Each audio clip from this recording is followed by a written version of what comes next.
నారా చంద్రబాబు నాయుడు గారు మన ప్రీతం నేత ముఖ్యమంత్రి, అదేవిధంగా డిప్యూటీ సీఎం పవన్ కళ్యాణ్ గారు, నరేంద్ర మోడీ గారి ఆశీస్సులతోటి వాళ్ళ ఉమ్మడి కూటమి ఏర్పడి మరి ఆంధ్ర రాష్ట్రాన్ని ప్రశాంతమైన జీవనం గడపడానికి మరి పునాదులు వేసిన ఘనత నారా చంద్రబాబు నాయుడు గారు, పవన్ కళ్యాణ్ గారిది.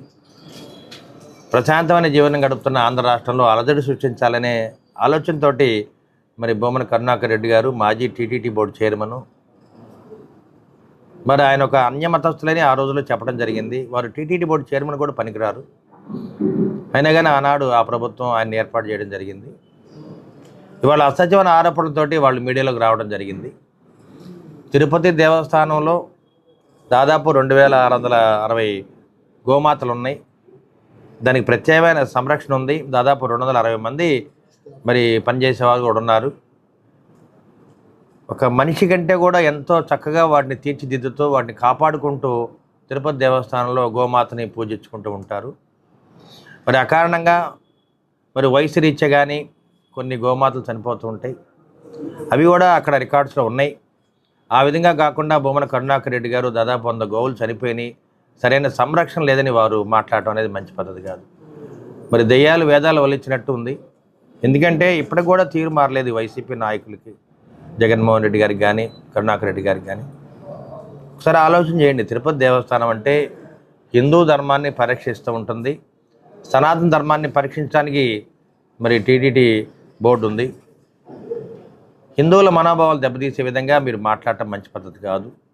మరి గోమాత అంటే ఒక దేవతతో సమానం. మా అందరం కూడా పొద్దున్న లేస్తే గోమాతను పూజించుకొని తర్వాత కార్యక్రమాలు చేసుకుంటూ ఉంటాము.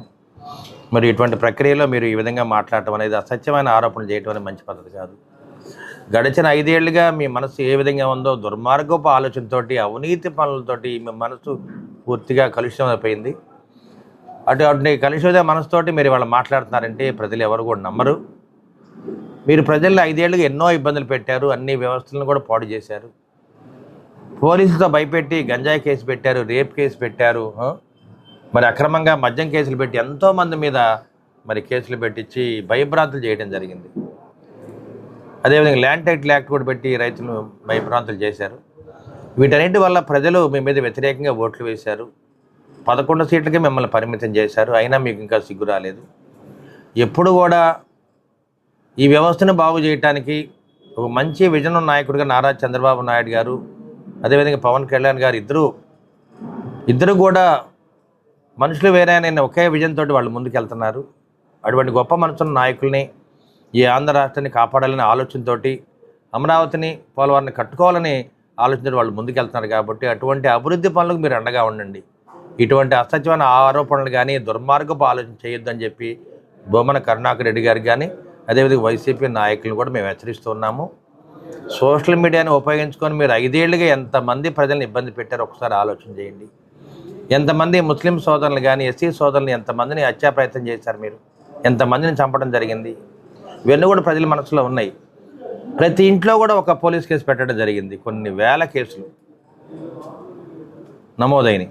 ఇవాళ చూస్తే పోలీస్ స్టేషన్లు అన్నీ కూడా ఖాళీగా ఉన్నాయి. నిజంగా ఆ రోజు రామరాజ్యంలో ఏ విధంగా అందరూ ప్రశాంతంగా ఉన్నారు, శాంతియుతంగా బతుకుతున్నారు, ఆ విధంగా ఇవాళ ఆంధ్ర రాష్ట్రం ఉంది.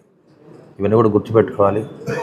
గ్రామాల్లో కూడా అలజడి సృష్టిద్దామని, వైషమ్యాలు పెంచుదామని ఇవన్నీ కూడా మీరు ప్రయత్నం చేస్తున్నారు. ఇవన్నీ కూడా మీ ఆటలు సాగవు.